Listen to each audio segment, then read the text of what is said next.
Pozdravljeni, dragi gledalci. Danes bomo govorili o partizanih in domobrancih. Naj za začetek povem, da je ta kanal popolnoma neodvisen. Zgodovina mene res zanima in tudi moji posnetki niso kaj preveč dobro editani. Niso ravno standard za National Geographic. Kdor hoče naj gleda, zato tudi kanal nima oglasov, niti nič ne služim od tega. Se pa trudim vedno dati vire, za kar povem, in se trudim biti nepristranski. Če ima kdo kaj pametnih virov, pa ne napiše v komentar, pa malo polinka, ne samo stavek, malo si preberi. Kanal je v resnici odvisen samo od mojega zanimanja, glede na tematiko in razpoložljive vire. Pred približno letom dni sem čisto iz heca objavil video o domobrancih. Takrat nisem imel nobene pametne ideje in sem rekel, dajmo narediti še en video.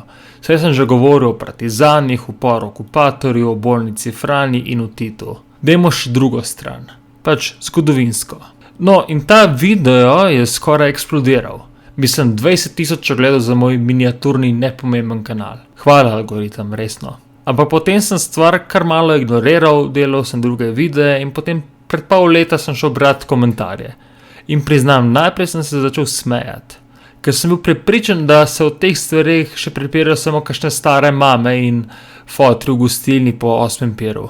Pa mogoče par zateženih zgodovinarjev, ko so kakšne obletnice. Nisem si mislil, da je to še vedno resna tema. Mislim, ljudje sicer načeloma vedo, da se je nekaj dogajalo, ampak če boste v soboto na Južni vprašali povprečnega srednješolca, vam bo rekel, ne vem, kaj me briga. Par odstotkov ljudi na pol ve, kaj se je zgodilo, 1 promil pa se je v stvar dejansko poglobil. Ampak če sem čisto iskren, verjamem, da 80% ljudi ni niti Wikipedije prebralo o temu. Ali učbenika za zgodovino v 9. razredu. Ampak očitno sem se motil. Ko sem naredil še video o Rupnikovem bataljonu, povojnih pobojih, bitki za Torjak, vsi ti posnetki so dosegli skupaj od 10.000 do 20.000 ogledov. Vendar tukaj se je šele res začelo. Žaljenje, grožnje in teorije zarote. Ne name, ampak gledalci med sabo. In to me je presenetilo. Dva ste mi sicer celo napisala, naj zaprem kanal, ker naj bi bil pristranski. Drugi komentarji pa so bili od hvaljenja Leona Rupnika, od slave Rupniku do golazen izdajalska, bi jih morali še več zaklati. Naj vas opozorim, da sovražni govor v Sloveniji je prepovedan. Komentarji, ki pozivajo k nasilju ali opravičujejo zločine, niso sprejemljivi. Ne tukaj, ne nikjer. Nekaj sem jih sicer pobrisal, ampak vseh nisem mogel sproti, ker se je to ponavljalo znova in znova. Moj namen pa tudi nikoli ni bil, da bi bil ta kanal prostor za ideološke spopade ali sovraštvo. Gre za zgodovino, za razmislek in za ljudi. In potem mi nekdo napiše, naredi še kaj o partizanih. Pa sem naredil video o Pohorskem bataljonu pa o bitki pri Dražgošah. Ampak če pogledamo statistiko, ti posnetki niso niti približno dosegli takega booma kot tisti o domobrancih. Naprimer video z naslovom Upor okupatorju, ki govori o partizanih, je že 3 leta na kanalu, pa ima še vedno precej manj ogledov kot vsi 3 domobranski videi. In tu nekje sem se jaz vprašal, kje se skriva ta jeza? Od te vojne je minilo 80 let. Bila je še ena vojna vmes, če kdo slučajno pozabil, osamosvojitvena vojna, tista, ki je res zaznamovala našo državo. Ni sprožila niti približno toliko čustev kot domobranci in partizani. V vsej drugi svetovni vojni na slovenskih tleh ni bilo niti ene same velike strateško pomembne bitke. Nobene, ki bi trajala teden ali 2. In nobene, kjer bi se spopadli tisoči na obeh straneh. Bitke slovenskih kmečkih uporov iz 16. stoletja so bile po številu udeležencev mnogo večje. Za izjemo 2 bitk na Slovenskem, bitka na Menini planini in Dražgoše, kjer se je spopadlo par tisoč ljudi, ampak to sta bile 2 bitki, ena v letu 1945 in ena v letu 1942. In danes se zaradi teh mikrospopadov v Hosti ljudje obkladajo s smrti izdajalcem in naj jih vse pokoplje. Nekaj je to resno narobe. No, in potem mi nekateri pišejo, ti si financiran z ene strani.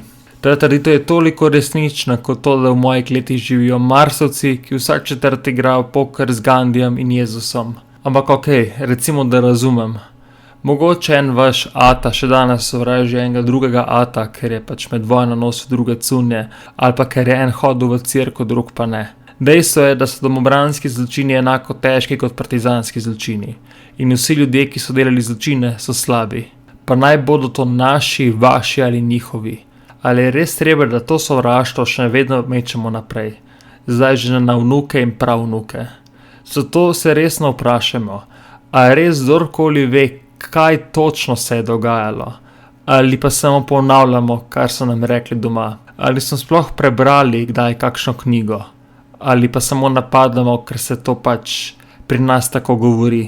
Zato sem se odločil, da ta video ne bo o tem, kdo je imel prav. Bo pa o tem, zakaj moramo nehati sovražiti lastno zgodovino. Čas za spravo. Ker če se kot narod ne bomo nehali deliti in če ne bomo začeli sodelovati, bomo prej ali slej postali popolnoma nepomembni. Samo 2 milijona nas je in vladali so nam imperiji, ki so se zdeli večni, pa smo jih preživeli. Ampak če sprave ne bo, se bodo pač rodile nove generacije, ki jim bo za vse to počasi čisto vseeno. Pa rečemo temu efekt Turkov.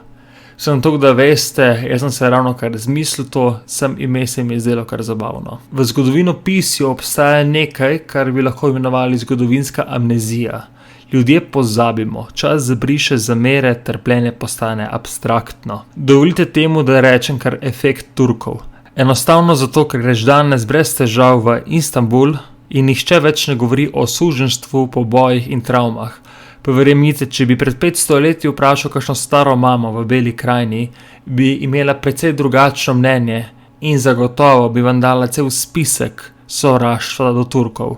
In ko greš danes v Istanbul, si ogleduješ Hago Sofijo pa bazar in se mastiš z baklavo, ti nihče ne reče, Turki so pred 500 leti vlekli naše ljudi v suženjstvo.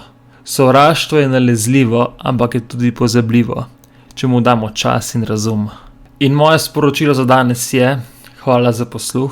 Definitivno bom naredil še kakšen video o partizanih in domobrancih, ker me zanima, ali bo kaj bolje, in ker je tematika zanimiva.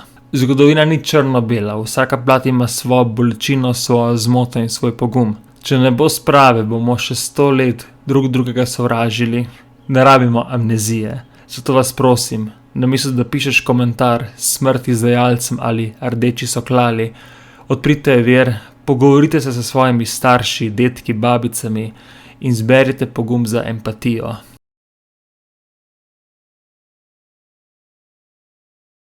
Upam, da vam je bil današnji dokumentarec všeč. Če vam je bil všeč, pritisnite like in se naročite. Hvala in lep dan.